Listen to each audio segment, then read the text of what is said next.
No niin, olemme täällä Tuiksen mestoilla, nautittu aivan loistava illallinen.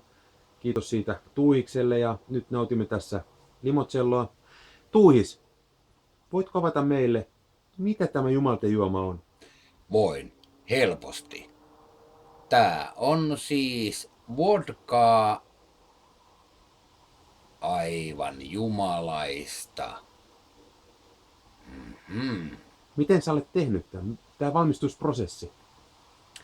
Valmistusprosessi menee sillä tavoin, että otetaan vodkaa, sitruunan kuorta. On tärkeää huomioida, että se on luomusitruunan kuorta.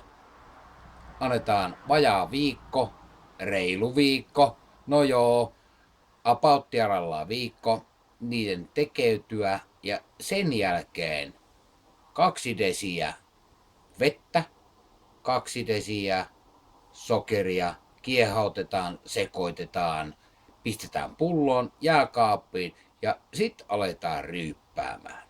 Joudutko tislaamaan tätä jollain tavalla? Vitut.